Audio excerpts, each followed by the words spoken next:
Boa tarde a todos e todas da comunidade 247. Meu nome é Denise Assis, sou comentarista e colunista do 247.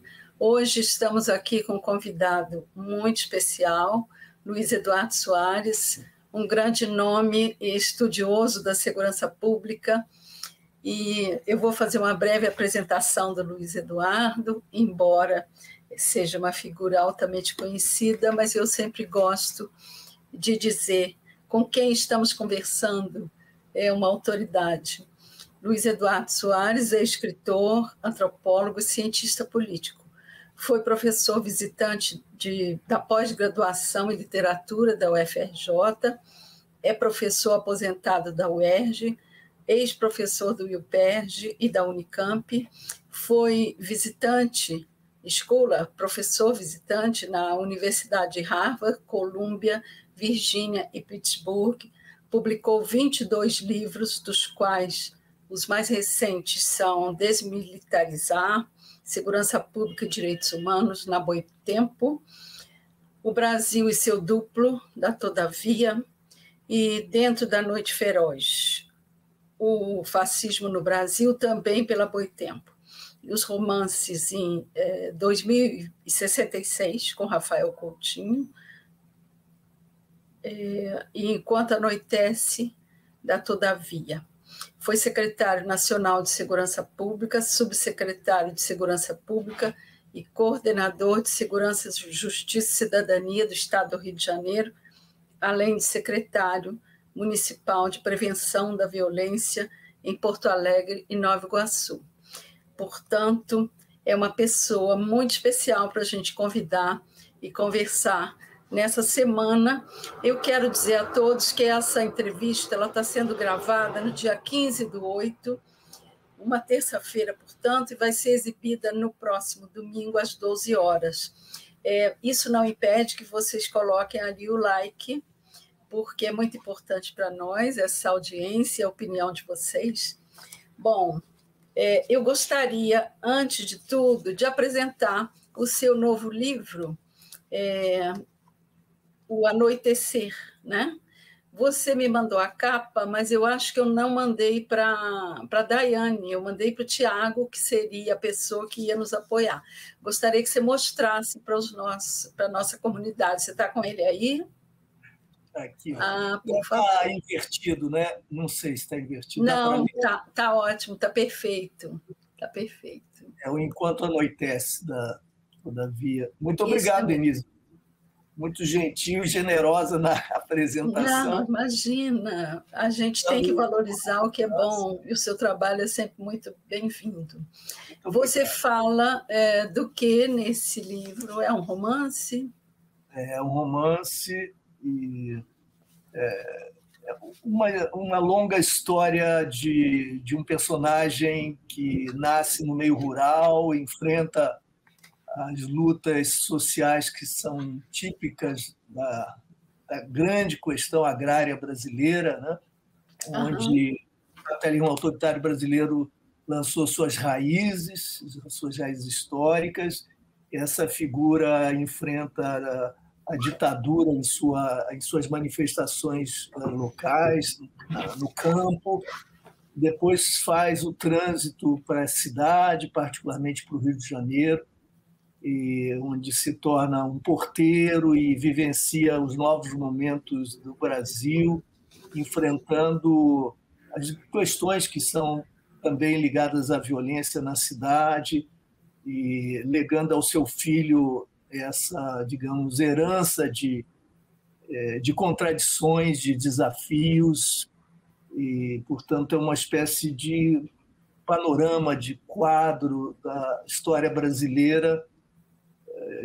Não é longo, né, mas a história acaba constituindo uma trama densa e, como eu costumo dizer, feroz, como feroz é o nosso país, né? Eu espero que as pessoas achem interessante e, de alguma maneira, o romance acrescente o que os conceitos e as análises não alcançam, né, Denise? Às vezes a criação estética é capaz de promover um um encontro anímico, digamos, um encontro empático e emotivo, afetivo e imaginário, com poder de sensibilização e mobilização superior ao que nós alcançamos com os nossos relatórios, com os números, né, que se esvaziam muitas vezes de humanidade. Eu vejo que você uniu aí a sua pesquisa de campo, né, que você também se dedicou a estudar o campesinato, com essa experiência que nós todos temos, né, da realidade dos porteiros do Rio de Janeiro, que em geral vêm do Nordeste, de uma vida no campo, e também um pouco da sua geração que viveu a ditadura, né? Então, é um mix muito interessante, eu fiquei muito curiosa, espero que seja um sucesso e vou adquirir. Recomendo ao nosso público, já sem ler, mas imagino que seja uma bela história. Luiz Eduardo, nós estamos começando essa nossa conversa num pós-chacina, né? Um movimento de muitas chacinas ocorridas no país nos últimos dias, infelizmente, São Paulo, Bahia, Rio de Janeiro, e principalmente um quadro de muita violência contra as crianças, o que é sempre muito mobilizador do ponto de vista emocional, político, social, enfim. Eu queria já começar com o seguinte: diante do quadro, embora tenha demorado um pouquinho, mas o ministro Flávio Dino, a quem você dirigiu recentemente uma carta aberta com algumas sugestões, o que eu achei muito interessante e até peguei como base aqui da nossa conversa, o Flávio Dino anunciou, talvez quando essa entrevista vá ao ar já tenha acontecido, um encontro dos secretários de Segurança Pública. O que você espera que possa surgir daí? Em primeiro lugar, Denise, eu acho que deve ser saudada essa iniciativa, né? Muito importante que o ministro assuma essa liderança e se envolva mais diretamente com as questões que dizem respeito à segurança pública, porque o quadro é dramático e não pode ser limitado às circunstâncias conjunturais, né? Nós conversamos tantas vezes já sobre isso, e o que eu tenho denominado genocídio, e não apenas eu usava essa expressão, Denise, lá pelo final dos anos 80, e as pessoas achavam exagerado. Você nunca exagerou. Infelizmente, a realidade brasileira, e a fluminense em particular, essa realidade é superior a qualquer adjetivação, qualificação, por mais forte, né, que ela seja. De fato, há um genocídio em curso no Brasil. Nós tivemos, para tomar o caso do Rio de Janeiro e dar um pouco mais de concretude ao que estamos falando, para que não pareça, de fato, apenas um arrobo retórico, nós tivemos de 2003 a 2022 20.791 mortes provocadas por ações policiais. Você pode imaginar o que isso significa? Isso é guerra, né, Luiz Eduardo? Bom, é número de guerra. Os números são de uma guerra. Não há uma guerra, mas os números são equivalentes e até superiores, muitas vezes. 20.791 pessoas mortas em ações policiais, por ações policiais, das quais são casos que chegaram em menos de 10% aos tribunais. Você imagina, portanto, o que nós podemos dizer sobre o Ministério Público. O Ministério Público está exercendo o controle externo da atividade policial, como dita a Carta Constitucional, como determina a Constituição de 1988? É evidente que não. E isso não é um caso singular, embora seja particularmente trágico. O quadro fluminense não é exclusividade nossa, é um quadro que sintetiza o que se passa no Brasil. No ano passado, segundo o Anuário da Violência do Fórum Brasileiro de Segurança Pública, nós tivemos 6.429 mortes provocadas por ações policiais. E isso é tanto, Denise, que no estado do Rio, as polícias acabam sendo responsáveis por 30% dos homicídios. dolosos ou pelos crimes letais intencionais que ocorrem aqui. 30%. Se as polícias parassem de matar, nós teríamos uma queda vertiginosa que seria o recorde, né, em termos de inflexão. 30%. Isso não pode ser banalizado e normalizado como tem sido. Não é? Essa naturalização, quer dizer, a maneira passiva com que boa parte da sociedade convive, não toda ela, é claro, há muita mobilização, mas, de um modo geral, tem havido tolerância com o que é inaceitável. Essa maneira constitui o que nós, em geral, chamamos de naturalização. E, se não houvesse naturalização, esse quadro não se repetiria ao longo das décadas. Nós estamos falando de um processo que atravessa as décadas. E de tal... Isso aumenta, né?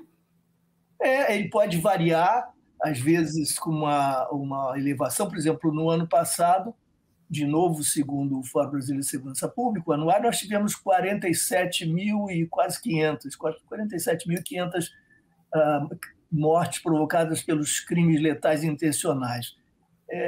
E já tivemos 64 mil, se não me engano, em 2017. Então, houve um decréscimo, depois tivemos início um decréscimo maior, depois uma elevação. Mas essas mudanças, pelo que nós podemos acompanhar, tem muito mais a ver com alterações no comportamento, digamos, político das facções criminosas, do crime organizado, do que propriamente com intervenções do Estado, por meio de políticas públicas A, B ou C, embora haja aqui e ali alguma qualificação, algum avanço. De modo geral, o que nós temos são posturas distintas no quadro do crime, na geopolítica criminal, por exemplo, de enfrentamento mútuo ou de formação de coalizões ou de algumas tordesilhas, decisões que apaziguam a situação, pacificam em benefício delas mesmas, das próprias organizações criminosas. Então, períodos de convívio entre potentados criminosos são períodos com recuo nas taxas, nos números, não é? E nós não podemos ficar entregues a essas oscilações que decorrem das dinâmicas criminais, evidentemente. E o que é que nós temos diante de nós, Denise? Se você me permite, só para que nós compartilhemos um quadro de partida. Nós temos esse número espantoso de homicídios, que é um número naturalizado porque as vítimas são negros, sim, jovens, pobres, nas periferias dos territórios vulneráveis. 75%, mais de 75% das vítimas dos crimes letais intencionais são negros, jovens negros. E como são jovens negros, e esse é o país profundo e radicalmente racista, isso vai para a conta da natureza, da paisagem, como se, né, tudo tivesse justificado. Como se eles fossem descartáveis, né? Como se fossem descartáveis, vidas com significado inferior, etc. Então, isso entra por uma conta, né, como se fosse um modo de vida brasileiro, etc. Isso, entretanto, não tem sido não só prevenido, como nós estamos dizendo, reiterando, mas não tem sido investigado. As taxas de elucidação são irrisórias. Em primeiro lugar, nós não sabemos com rigor, mas elas são, não há essa informação. Nem as instituições, muitas vezes, trabalham com as informações que seriam imprescindíveis para a formulação de políticas que corrigissem rotas, seja de investigação, seja de prevenção. Esses números não estão disponíveis, nem mesmo, repito, para os gestores. E quando há informações, embora precárias, polêmicas, elas indicam patamares irrisórios. No Rio de Janeiro, por exemplo, há um certo acordo, um certo consenso, inclusive oficial, que reconhece que há cerca de 12% de elucidação. Imagina, Denise, 12% de elucidação. 88% de vidas ficam ignoradas ou de morte. Impunidade. Bom, daí, entretanto, e esse é o pulo do gato na compreensão que nós devemos ter, não se deduz que o Brasil seja o país da impunidade. Ao contrário, nós temos 832 mil pessoas presas no país, somos a terceira população penitenciária do mundo e a que cresce mais rapidamente desde 2001. quais são esses presos? Bom, a população, sobretudo negra, sobretudo pobre, nós sabemos como isso funciona, mas desde logo fica evidenciado que não há respeito a uma hierarquia fundada em valores que são compartilhados supostamente por nós e são certamente valores celebrados pela Constituição. Em primeiro lugar, a vida. Não é a vida que constitui prioridade dos investimentos da energia da segurança pública, porque os homicídios e os crimes letais estão esquecidos, estão abandonados, seja os crimes perpetrados por policiais, seja os demais. Eles são simplesmente ignorados ou negligenciados fortemente. Nem por isso há pouca punição. E quem é que, então, está sendo punido? Nós vemos que há um subgrupo que tem crescido seriamente e que explica a explosão demográfica, esse crescimento espantoso do encarceramento, esse encarceramento em massa. Eu queria dizer que você está gastando todos os números das minhas perguntas, mas está ótimo. Vamos prosseguir. Eles acabam ficando na cabeça porque a gente lê e se espanta com eles e acaba... Não, são números ótimos de você citar, embora trágicos, a gente está rindo aqui do nosso contexto, mas a realidade é dura. Da desgraça. São cerca de 40%, já quase 40% aqueles que estão no sistema penitenciário sob acusação ou cumprindo pena por tráfico de drogas. Mas, atenção, nós não estamos falando daqueles traficantes que frequentam as manchetes da grande mídia, nós não estamos falando daqueles que armados se impõem tiranicamente sobre comunidades, nós estamos falando dos varejistas do comércio... Pé de chinelo do comércio de substâncias ilícitas.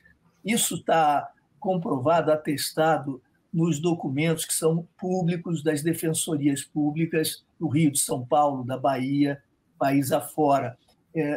O grande número dos presos tem essas características. São presos sem portar armas, sem praticar violência e sem pertencer, que se saiba ostensivamente, a organizações criminosas. Quando um garoto desse chega a uma unidade prisional, Denise, precisa garantir sua sobrevivência, porque o Estado não cumpre a lei de execuções penais, a LEP. E o sistema está entregue ao domínio de facções criminosas. Então, quem chega lá tem de garantir a sua sobrevivência e condições mínimas de subsistência, e quem provê tudo isso é a facção que domina.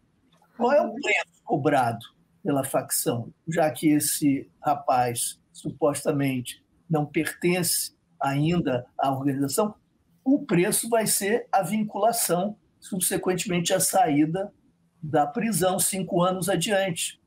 Isso significa o quê? Nós estamos contratando violência futura, entregando gratuitamente, custa para a sociedade em torno de R$6.000 por mês cada um, estamos entregando gerações ao crime organizado, força de trabalho formadas, né? Estamos entregando os nossos jovens negros formados num crime, né?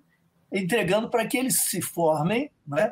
e passem a integrar facções criminosas e se organizem. Eles que, presos, em sua maioria, não estavam organizados e eram varejistas, quer dizer, eles não eram criminosos, violentos, né? Eles estavam atuando ali para ganhar o pão de cada dia, no dia seguinte iam cumprir outra tarefa, etc.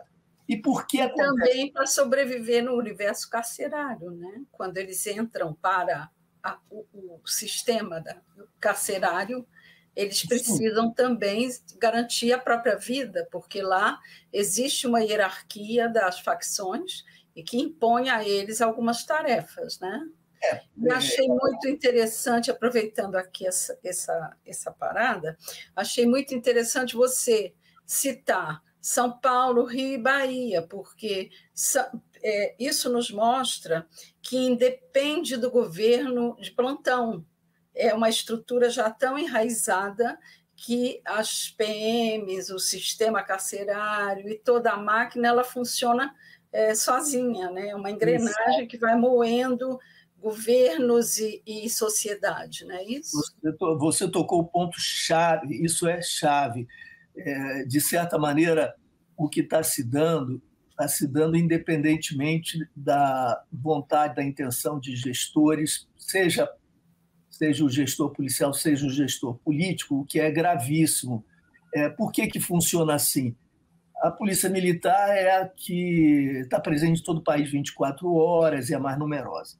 Ela é pressionada por todos os atores e pela opinião pública a produzir e entende, normalmente, por produção, encarceramento, prisão. Ocorre que ela, embora seja assim pressionada a prender, ela é proibida de investigar pela Constituição. Ora, se você tem de prender e não pode investigar, o que você pode fazer? Prender em flagrante delito. É o que resta às polícias militares. Quais são os crimes passíveis de prisão em flagrante delito? São os mais importantes, são aqueles que nós escolhemos como foco por sua importância, por sua relevância? Não, não são de modo algum. Qual vai ser a grande ferramenta, então, da PM para operar desse modo, encarcerando o mais possível, porque essa é a orientação geral, encarcerando em massa, sem poder investigar? A grande ferramenta é essa terrível lei de drogas que nós temos, essa irracionalidade, esse engenho improdutivo que apenas incrementa, aprofunda, intensifica o racismo e as iniquidades brasileiras. O casamento entre uma polícia que não pode investigar, o modelo policial que nós herdamos, militarizado, que nós herdamos da ditadura, com a lei de drogas, esse casamento perverso faz com que nós tenhamos, então, uma população carcerária se expandindo tão rapidamente, composta por pequenos varejistas, deixando de lado o que, de fato, é mais relevante. Então, se nós pensarmos, por exemplo, no tráfico internacional de cocaína, digamos, 2.000 toneladas ano circulando mundo afora, se supõe, são cálculos da Polícia Federal, que metade disso passe pelo Brasil. Isso corresponde a 150 bilhões de reais por baixo, e é evidente que a capacidade que esse dinheiro tem de cooptar, de recrutar, inclusive atores públicos, não é? De promover corrupção e de gerar danos para a sociedade, a capacidade desse dinheiro é extraordinária. Mas o resultado... E passa longe dessa população carcerária, né? Que não tem esse poder aquisitivo, está longe disso. Exatamente. Esses são os magrinhos, são os operadores do varejo, que estão indo para lá e vão se tornar soldados no futuro das facções criminosas, acelerando esse processo que nós estamos, ao qual nós estamos já assistindo. Então, o Brasil está investindo suas energias em encarceramento em massa de jovens negros e pobres que não são violentos, mas terão de se tornar violentos, porque nós os estamos condenando não só a 5 anos em regime fechado, nós não estamos só destruindo gerações e suas famílias. Na verdade, a gente está colocando essa população lá para apodrecer, porque no momento que ela cruza aquele portão, ela não tem volta.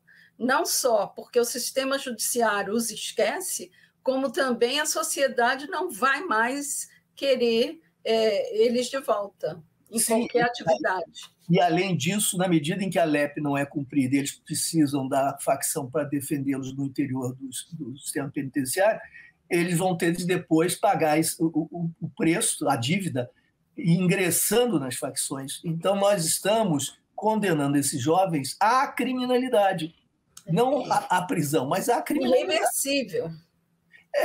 Sempre há a reversibilidade, a gente acredita no ser humano e tal, mas isso é excepcional, porque... Mas não é pelo ser humano, ele pode querer se recuperar, mas a sociedade não deixa, não vai aceitar um egresso do crime. Exato, está emparedado, é muito difícil sair. Quantas vezes eu fui procurado, Denise, por quem ainda não estava preso, mas já estava na órbita do sistema de criminalização, procurando, pedindo uma saída. Como é que se faz? Imagina a seguinte situação, Denise, uma pessoa que está envolvida na criminalidade, mas quer pagar o preço que for para sair de uma vez.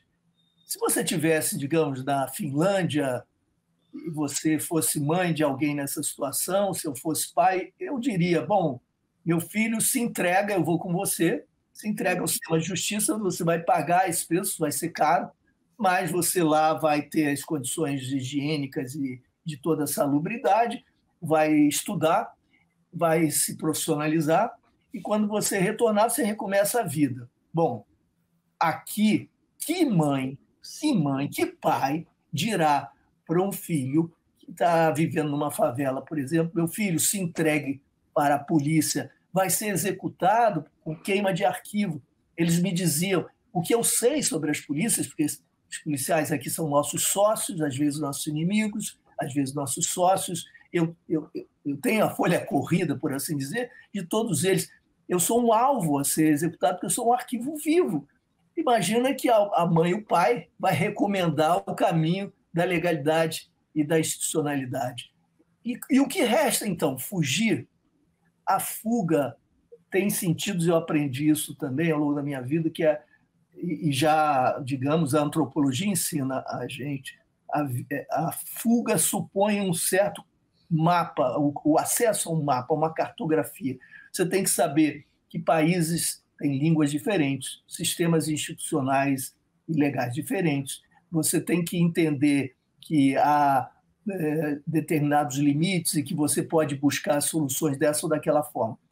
Quem não tem acesso a essas informações se perde num labirinto que acaba conduzindo à autodestruição. Nós vimos o caso histórico do Marcinho VP, o do Santa Marta, não o outro, o do Santa Marta, que acabou assassinado na prisão e que, antes de ser preso, fugiu do Brasil, retornou e estava mendicando numa favela, depois de ter sido líder do grupo, chefe, porque tentou fugir, não encontrou meios, modos, recursos, etc.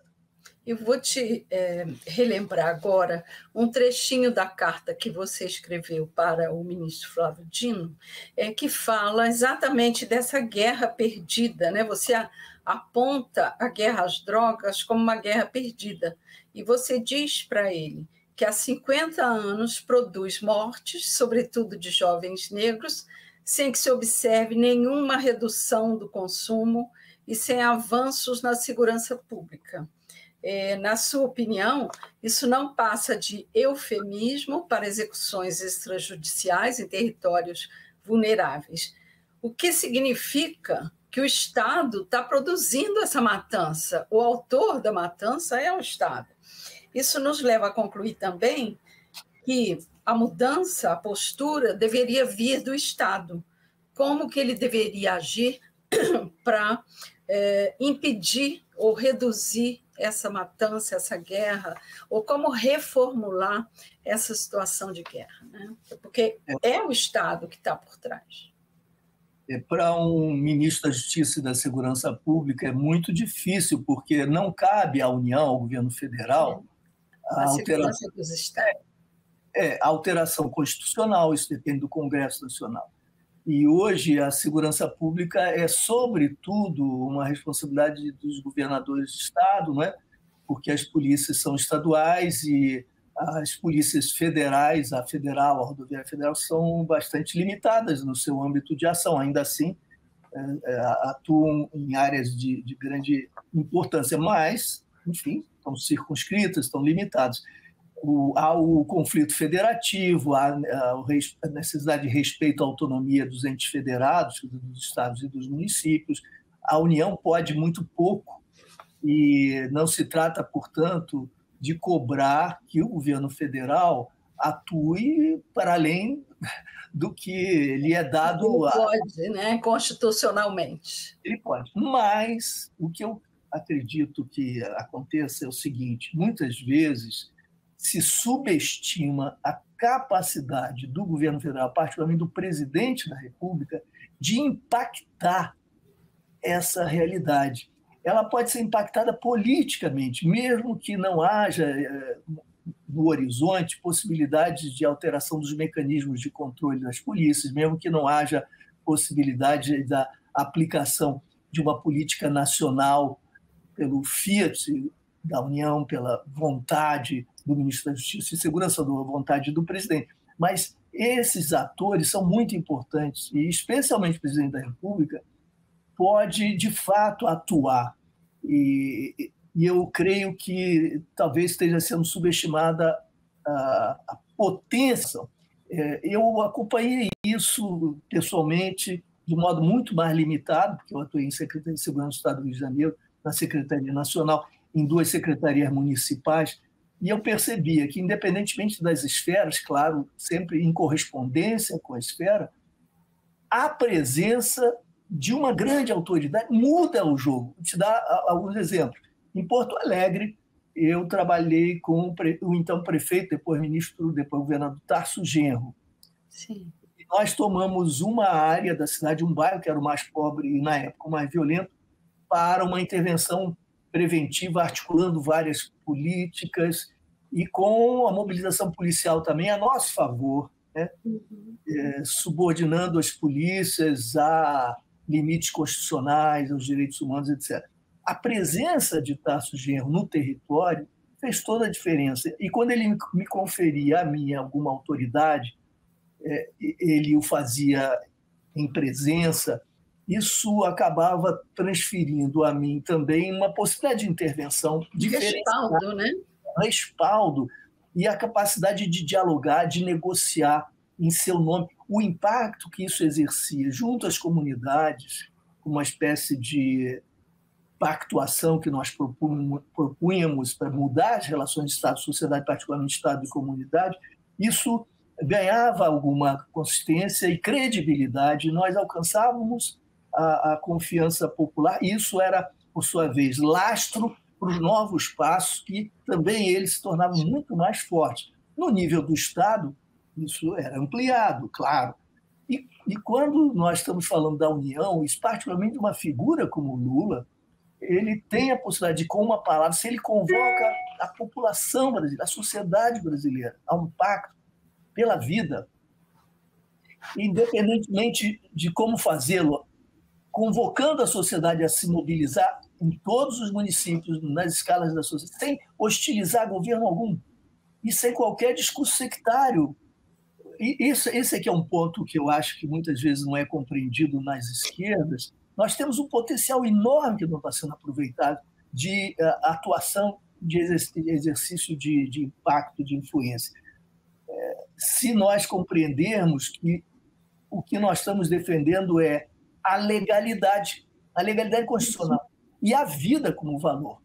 Isso é um poder de encantar, de mobilizar liberais, respeitáveis, se ainda os há no Brasil, conservadores, com o mínimo de compromisso com a vida, com a civilização. Essa não é uma pauta das esquerdas, embora tenha sido em função da história trágica do Brasil. Nós ficamos no gueto com as nossas bandeiras de direitos humanos como se elas fossem bandeiras de esquerda ou sectárias. Elas são descoladas da realidade. E descoladas da realidade. Elas são bandeiras burguesas, da Revolução Burguesa Francesa do século XVIII, do pós-guerra civil dos Estados Unidos. Elas tiveram presença na independência do Haiti, elas tiveram presença e foram renovadas depois da Segunda Guerra Mundial, e são, portanto, referências que transcendem os limites ideológicos da esquerda. Se nós, portanto, convocarmos figuras que são respeitáveis e que estão do outro lado da fronteira política ideológica, e se nós reproduzirmos nessa luta pela vida o que o presidente Lula logrou produzir no campo da política, engendrando uma grande coalizão, nós começaríamos a mudar esse jogo. Porque os policiais, Denise, leem a conjuntura política como acontece na Bolsa de Valores. Quando alguém tosse, espirra lá em Tóquio, a Bolsa reage. Os policiais na base sabem direitinho qual é a mensagem. Quando o governador Tarcísio, em São Paulo, nomeia como secretário de Segurança uma figura como essa que ele nomeou, adepta da violência, com o currículo que ele ostenta, a mensagem está dada. Você vai esperar o quê? Se o presidente da República lamenta, mas se cala, a vida segue. Ele não quer criar constrangimentos, uma correlação de forças complicada nessa conjuntura. Mas se ele se pronuncia dizendo, olha, nós temos de estar juntos, não importa a origem, mas em defesa da vida de todos, os policiais também, que pagam um preço tremendo, às vezes recebendo salários vis ou aviltados, salários indignos e incompatíveis com a importância da sua profissão, da sua prática. Não é? A vida interessa a todos. É claro que hoje, com a ideologização fascista, isso se torna muito mais difícil do que foi outrora, mas será ainda mais difícil se nós não agirmos, porque essas forças... Se não nos pronunciarmos, né? Exato, porque essas forças policiais se converteram no que eu tenho chamado, Denise, um enclave institucional refratário à autoridade política civil republicana, refratário à Constituição, refratário aos direitos humanos, como se fosse um poder à parte, e não há governador que comande suas polícias hoje. Isso diz respeito, portanto, à democracia brasileira. Agora, eu queria lembrar que quando o Lula veio ao Rio, na sexta-feira passada, ele, no municipal, diante do governador do Rio, ele pediu: pare de matar as nossas crianças, é preciso diferenciar o que é um adolescente de um bandido. Essa fala diante do governador, ali naquele ambiente, que as pessoas podem dizer que é uma bolha, mas já repercutiu para fora na medida em que saiu na imprensa. Você acha que falas desse tipo, e caminhando para subir o tom com os demais governadores, isso pode vir ao encontro do que você está propondo? Sim, esses são passos importantes, sem dúvida, e devem ser celebrados, mas estão longe de significar algo impactante, porque são lamentos, são reações a posteriori, portanto, reações, né, a casos mais ou menos que são apresentados como excepcionais, singulares, etc.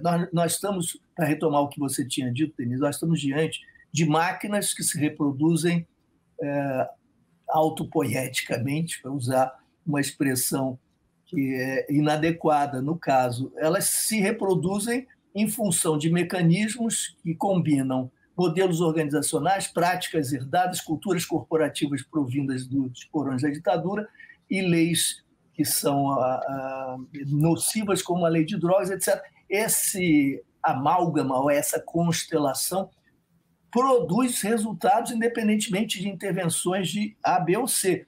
E isso requer, então, uma postura organizada do governo federal, muito mais ritualizada. O presidente da República se pronunciando à nação e convocando a nação para um esforço. E esse esforço vai se traduzir em algumas iniciativas do próprio governo. Enquanto o governo visitar, por seus representantes, estados da federação, para oferecer recursos para prisões, para armas, nós estamos no caminho errado, na contramão.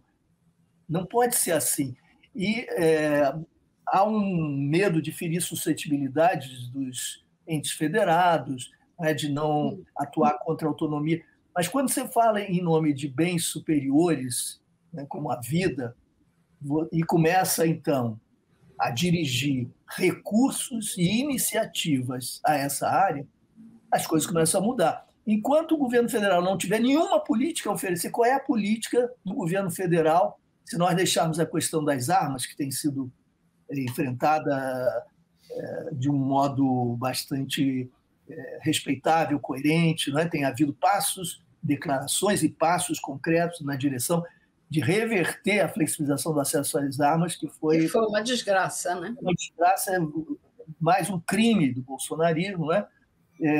Além das armas, o que é que o governo federal ofereceu ao país, nós estamos já no 8º mês, como política nacional de segurança pública? Qual foi o último pronunciamento que você ouviu do secretário nacional de segurança pública? Não teve. Escuta, Luiz Eduardo, nós temos também a seguinte questão. os policiais, uma vez eu viajei com um taxista e eu desconfiei que ele era PM, perguntei, ele disse, sim, faço bico, porque a remuneração é irrisória, não dá e tal e tal. E ele me disse o seguinte, não adianta, porque eu falei, escuta, mas vocês fazem cursos, vocês são formados nos direitos humanos. E ele falou, olha, dona, a gente tem aula de direitos humanos. Enquanto a gente está ouvindo sobre direitos humanos, está tudo bem. Agora, no momento que bota uma arma na nossa mão, a gente esquece de tudo, porque isso nos dá uma força de agir sobre a vida de qualquer pessoa. Então, no perigo, num beco, a gente atira. Então, os direitos humanos a gente esquece. O que nos dá norte é a nossa arma. Quer dizer, ele não disse com essas palavras, mas a tradução do discurso era essa. E aí eu te pergunto que essa queixa da baixa remuneração, ela leva esses policiais civis ou militares a fazerem segurança, a se meter no jogo de bicho, a interagir com o tráfico, a fazer parte de milícias, né? Falta uma política salarial na PM ou na Polícia Civil, ou não é isso? Isso é muito raso? Não, isso não é raso, não. Isso é muito importante, Denise. É claro que isso não vai resolver, mas nada isoladamente resolve. Nós estamos justamente pensando e elencando fatores, e é assim que se trabalha, né? Uma vez elencados os fatores, nós temos, então, um diagnóstico e podemos começar o tratamento, o enfrentamento. A solução. As soluções que são combinadas, complicadas, com temporalidades e ritmos distintos, encontrando maior resistência ou menor resistência, etc. Essa questão da segurança privada é fundamental. E o que acontece, de um modo geral, com algumas variações de estado para estado, mas de um modo geral no país? Os orçamentos destinados à segurança são bilionários, né? Mesmo assim insuficientes no que diz respeito ao pagamento da massa policial, não dos oficiais, da massa policial, cujos salários, com raras exceções, são indignos, absolutamente insuficientes para prover qualidade de vida às famílias, etc. O que é que os policiais fazem? O mesmo que nós e todos e todas os trabalhadores fazemos, multiplicamos as atividades para procurar preencher aí os bicos, né? Aí se fazem os bicos. E os bicos são, quando na segurança privada, para os policiais ilegais. Por motivos óbvios, há uma contradição entre o interesse público e o privado. Quanto pior for a segurança pública, melhor irá a segurança privada, por motivos evidentes. Então, há uma proibição legal, e com exceções, há alguns arranjos muito particulares e tópicos circunscritos. Mas, de uma maneira geral, são ilegais esses bicos na segurança privada. Embora a iniciativa seja perfeitamente respeitável, compreensível. E aí, o que os governos fazem? Se você quiser criar constrangimento, Denise, para qualquer secretária ou secretário de segurança, você faça essa pergunta sobre segurança privada.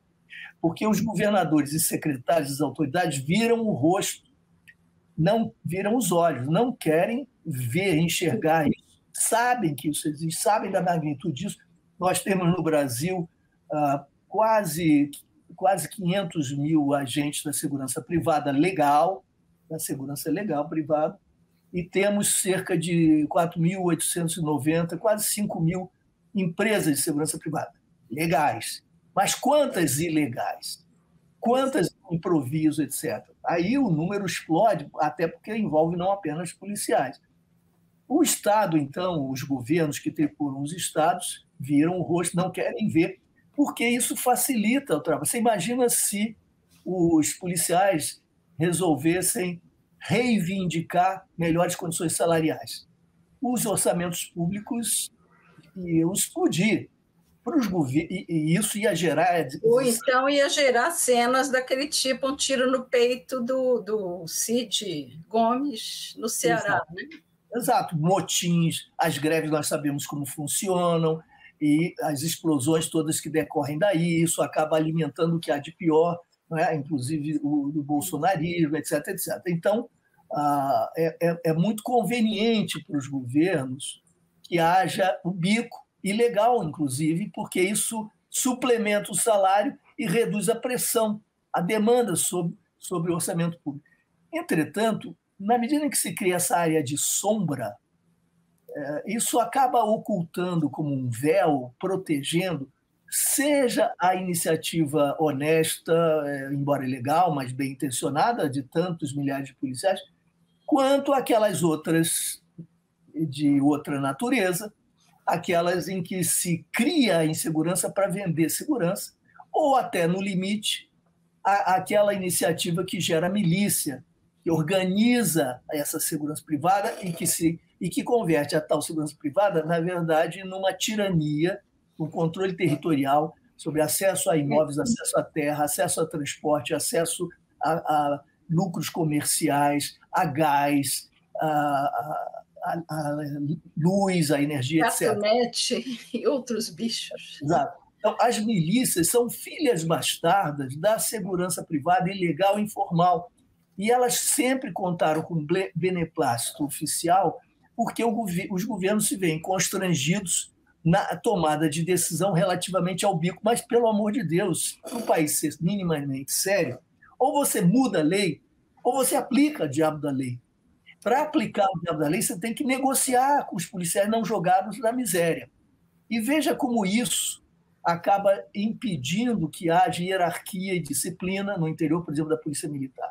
E como a inexistência de hierarquia e disciplina inviabiliza os comandos por parte dos governos estaduais, fazendo com que nós tenhamos esse descontrole e essa autonomização ilegal das polícias, a ponto de elas constituírem o que eu chamo de enclave institucional. O que acontece assim, num dia, digamos que você seja a minha superior, você é superiora porque você tem uma patente superior. Então, você é, digamos, major, eu sou um cabo.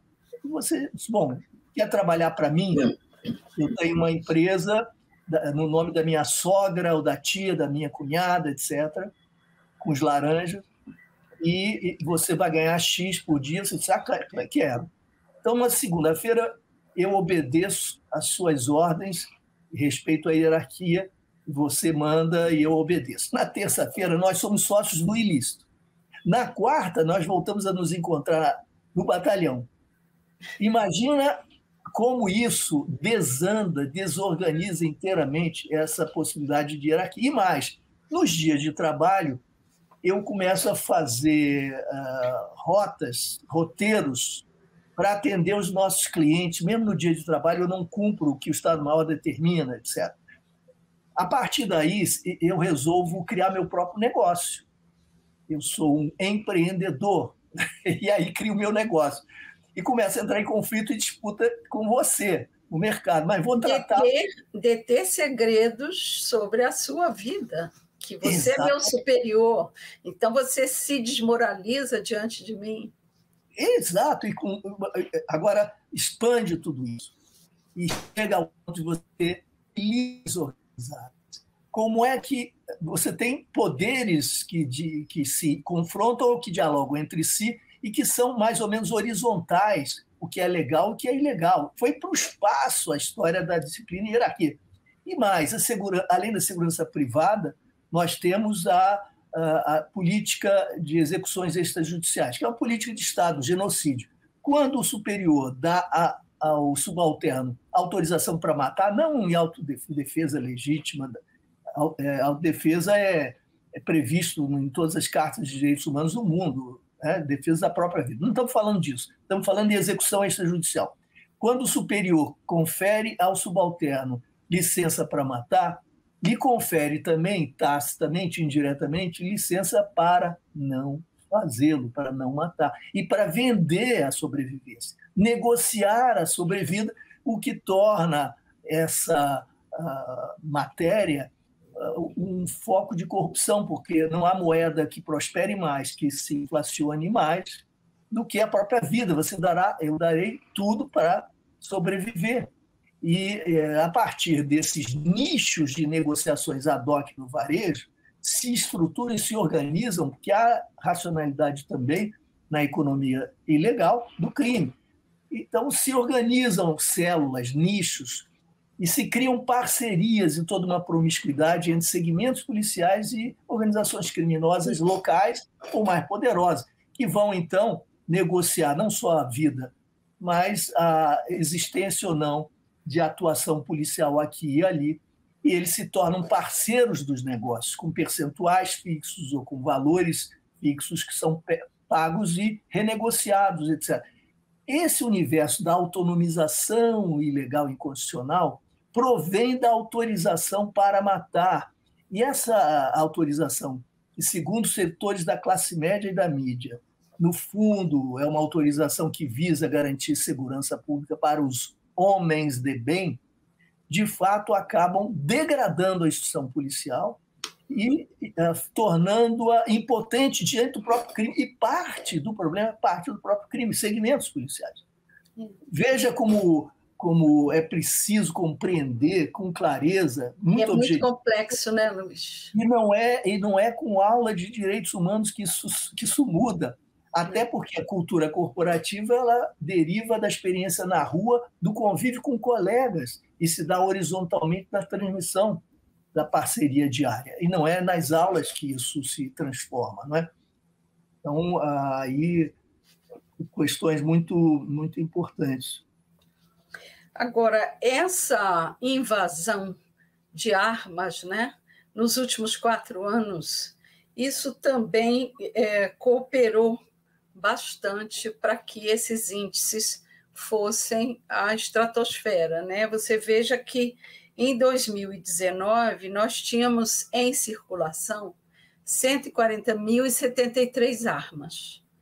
Quando Bolsonaro deixou o governo, em 2021, que foi a última aferição do Instituto Sou da Paz e o Igarapé, nós tínhamos em circulação 393.176 armas, 136 mil armas. Aliás, 393.136 armas.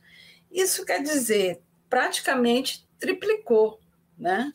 Agora, esse tanto de armas, nesse universo complexo, como você descreveu, em que as PMs e as polícias civis estão misturadas em estruturas de segurança privada e mais armas assim ao léu sendo escorridas para o submundo, isso também faz um caldo de cultura violento, né? Você propõe um mutirão em que as instituições de segurança pública fariam um mutirão para desbaratar isso. Como seria feito isso? Eu vou ajudar a atualizar os dados, citando aqui o nosso anuário da violência do Fórum Brasileiro de Segurança Pública mais uma vez.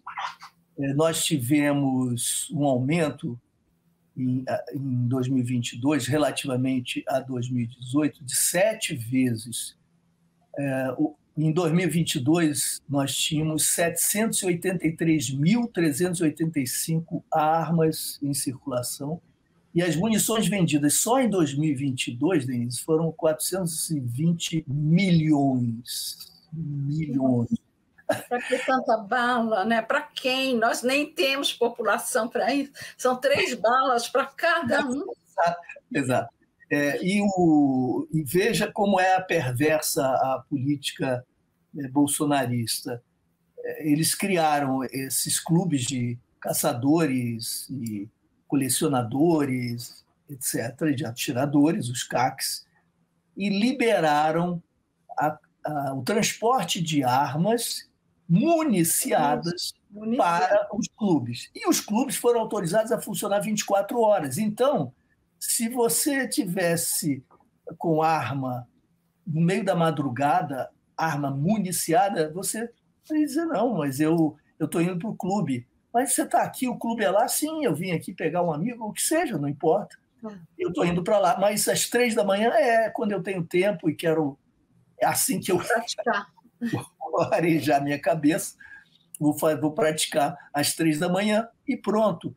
você deu, de fato, álibi aos criminosos para que se armassem, e não só os criminosos, porque aí nós temos a indissociabilidade entre crime e política, não é?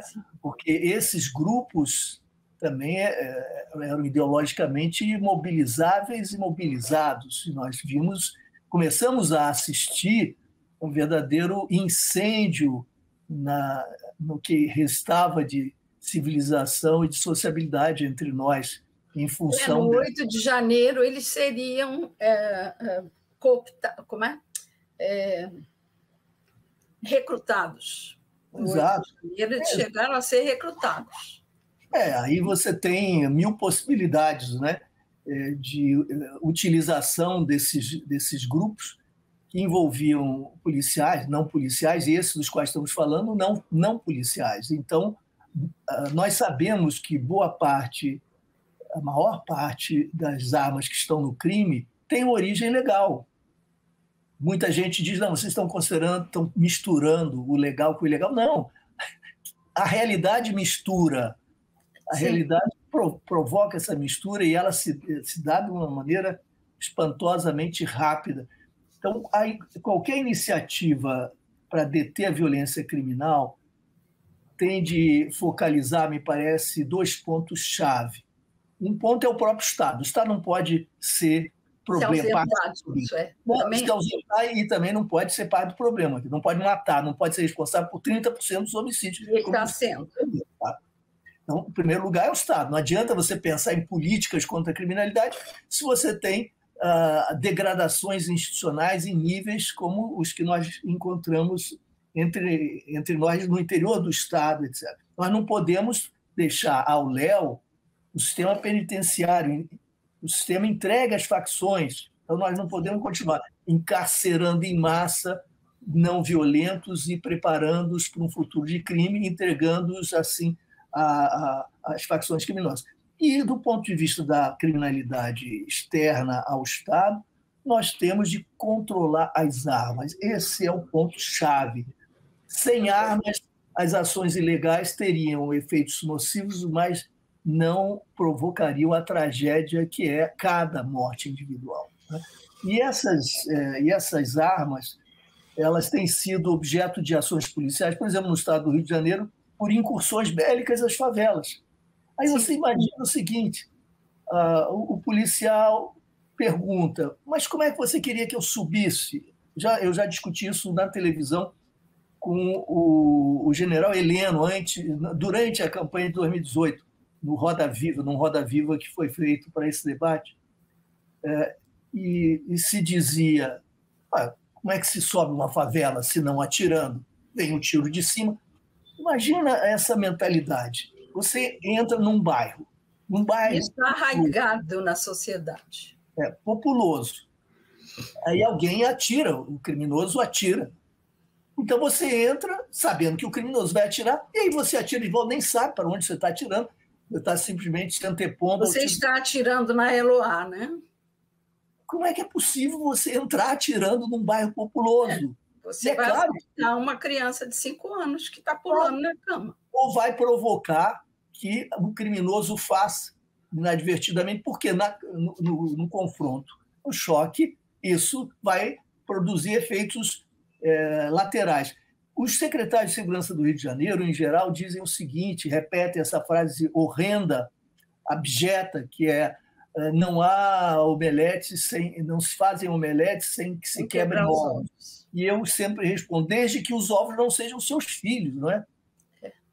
Nós não podemos admitir esse tipo de lógica, que é uma lógica da guerra. O efeito colateral, né, do Tarcísio. Isso, o efeito colateral. Numa guerra, isso já é tenebroso, você usar esse argumento. Mas numa guerra, a guerra é isso, é esse assombro, essa vileza toda, essa conspurcação, é a guerra. Agora, falando em nome da segurança pública, falando em nome do monopólio, da tentativa de realização do monopólio dos meios de força sob controle legítimo que provém da soberania popular, imaginar que essa possa ser uma ação justificável E é claro que se você chegar uniformizado para subir armado, você vai receber o tiro, porque há grupos criminosos atuando assim.